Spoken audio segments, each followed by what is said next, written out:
Every morning, my husband would wake up early and cook breakfast for us and our 2 kids. It was usually eggs and bacon, with some toast or biscuits or pancakes. We recently moved into a new 3-bedroom apartment in a much older part of the city, with this beautiful dark wood furniture already in it. Well, ever since, my husband seemed to have picked up a strange habit. He's always been a bit lazy with cleaning up after cooking, so I'd always have to take the used eggshells out of the carton and throw them away for him. After we moved into the new place, I was proud of him. There'd never be eggshells in the carton, so I'd assumed he'd taken the chance amid all the chaos to fix a few of his bad habits. Well, cue one random Tuesday morning. It was a work holiday at my office, but everyone else was out of the house. I decided to sweep and dust the place thoroughly, which we hadn't done since we'd moved in a month or so prior. I found a lot of dust bunnies and some coins and knickknacks. But, by far, the strangest thing I found was when I got to the wardrobe in our bedroom. It stood about 4 inches off the ground, on hand-carved clawed feet. When I peered under it, there was a lot of dust and spiderwebs, but behind it were eggshells. Admittedly, I jumped a little when I first saw them, but I pretty quickly realized, assumed, they were just regular eggshells, maybe 7 or 8. I swept them out from under the wardrobe and threw them away.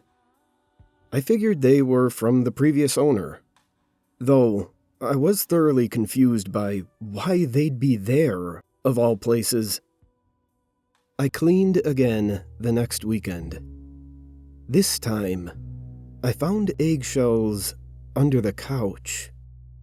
Pale white, slightly bigger and slightly slimy. They must have been recent. That, and the fact I'd cleaned under the couch last time, ruled out the previous tenants as a source of the shells. I still wasn't sure I wanted to bring this up with my husband. It seemed too strange of a thing to do intentionally, so I racked my brain for other explanations. Maybe they got knocked under there unintentionally, but how would that happen a half a dozen times? Maybe they got dragged under there by an animal, but we didn't have pets, and, thankfully, no issues with rodents or other critters. Maybe one of our kids fished them out of the trash and put them there, but Zoe was too young to get into the trash can. She could barely walk yet. And Nick? Well, Nick could have done it. He was 7, but I still couldn't think of a motive. Over the following weeks, this happened several more times. Once it was in a dusty corner of the pantry, but both other times, it was the wardrobe again. I started getting increasingly curious, almost disturbed by the occurrences. It was part of my morning routine, before anyone else got up, to check under every piece of furniture and in the corner of every closet and pantry with a little pen light, to check for shells from the previous morning without being interrupted. It had gotten more frequent, pretty much every day. I was finding eggshells almost always under the wardrobe, nestled near the baseboard of the wall, not too far from the radiator. Unfortunately, I wasn't able to just watch my husband as he threw away the eggshells from breakfast. Since now that we moved across the city, my commute was twice as long, and I had to leave before breakfast was ready. Finally, I decided to just confront him about it, since it was increasingly bothering me. Was this some sort of prank? A strange compulsion? Just his way of getting back at me for always complaining about the eggshells. Surely he knew that I knew, since I'd been cleaning them up every morning from under the wardrobe. When he got home from his job one day, I gave him some time to relax, then strode into the bedroom with him and shut the door. We need to talk about the eggshells. He gave me a little smile and looked up at me. So, you noticed? Of course I noticed. I described to him my annoyance, and how after the first few times, I didn't really find it funny that he left raw eggshells all over the house. In fact, I didn't really find it funny the first few times either. I told him to knock it off and stop the wardrobe thing. Under the wardrobe? Came his confused reply. I finally took the time to start throwing away my eggshells, since I knew it had always bothered you when I left them in the tray. That's what I was talking about. What on earth are you talking about? I was speechless. So, you haven't been leaving eggshells all over the house?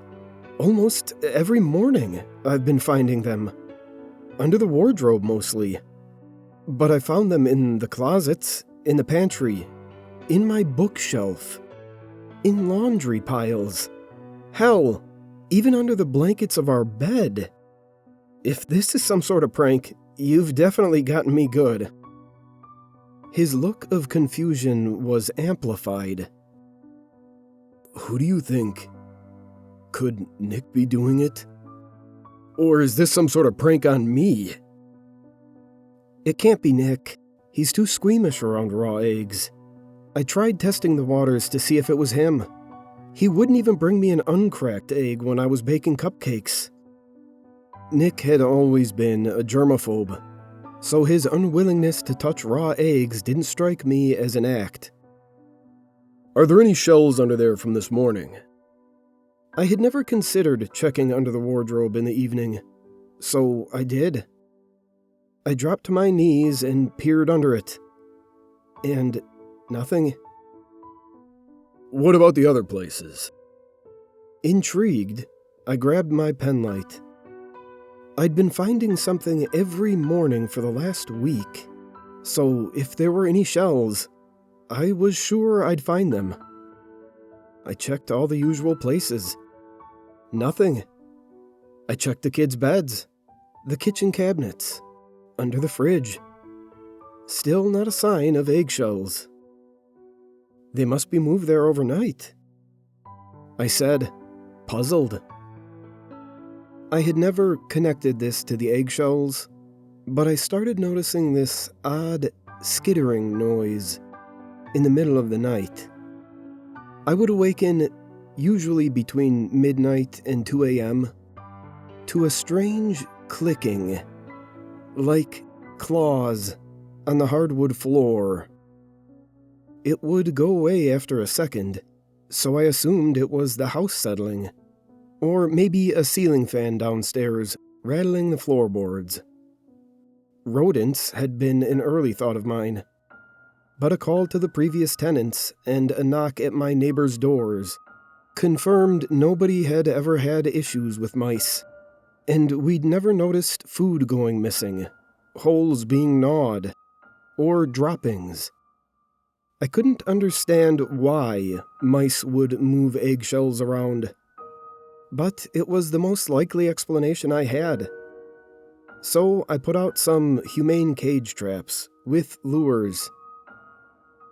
One night, I woke up and heard the skittering again. This time, I grabbed my penlight and walked out into the kitchen.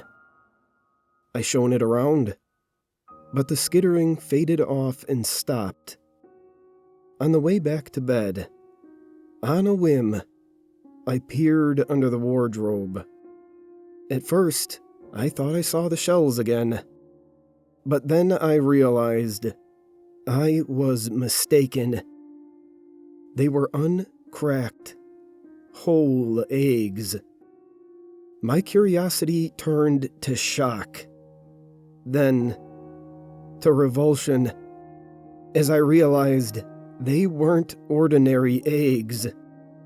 They were larger, more rounded, slightly moist, and slightly translucent.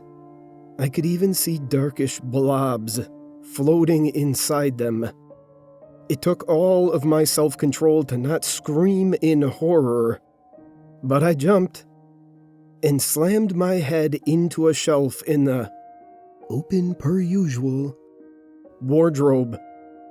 It woke up my husband, who came to his senses instantly, jumped out of bed, and asked if I was okay. I held on to the part of my head that I'd hit, wincing in pain, but managed to gesture under the wardrobe with the penlight. After looking at my head to make sure it wasn't bleeding, he cautiously peered under the wardrobe with the flashlight. "Oh my God," I heard him say. We whispered for a few minutes, unsure what to do. We couldn't think of any animals that laid eggs like that. We knew we needed to get rid of them, but didn't know where to put them, or how to pick them up. We certainly weren't going to touch them. I shuddered to think of all the times I'd touched those shells with my bare hands.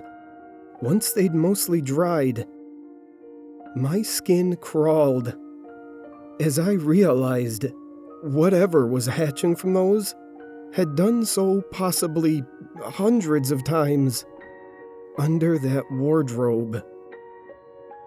We settled on using a dinner plate and a spatula to gather up the eggs, and walked them downstairs and dumped them in the dewy grass.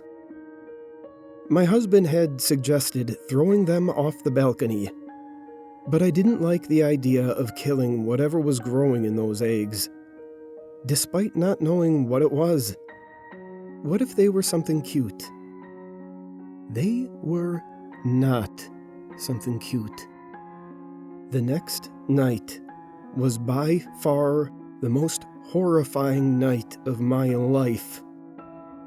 I'm going to warn you up front.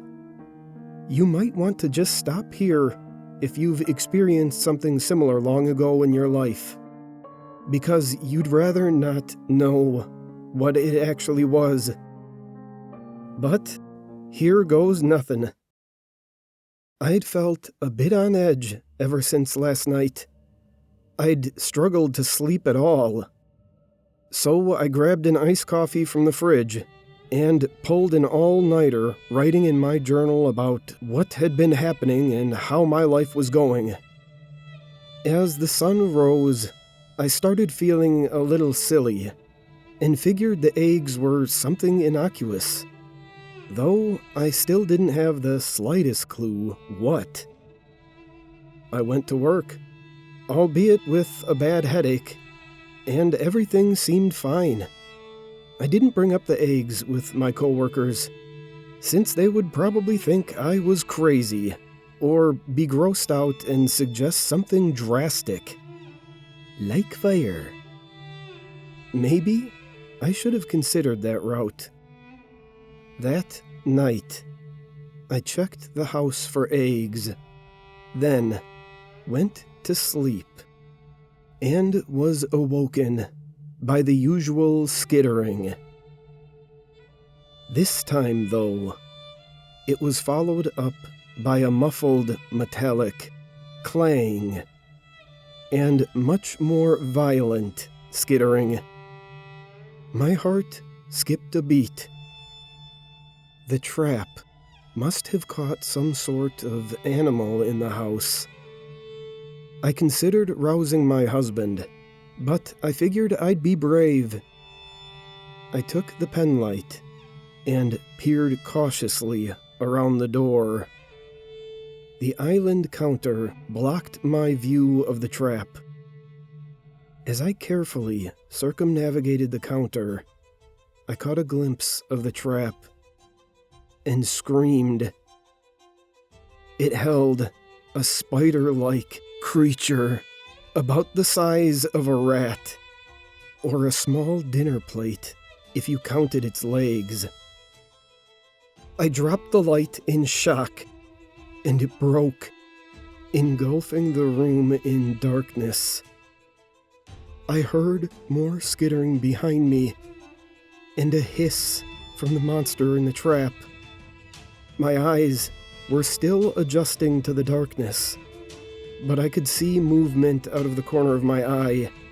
I squared off with one of the creatures, which had its legs bent, as if it was about to leap straight at me.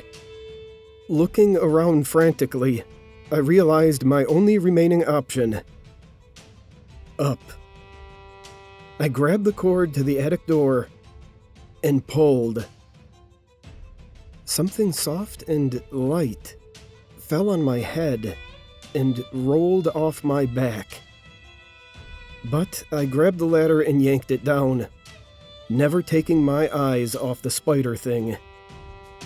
Its eyes glowing in the faint moonlight. I scrambled up the ladder to the attic, and the last thing I remember is seeing hundreds, maybe thousands, of tiny pinpricks of light blinking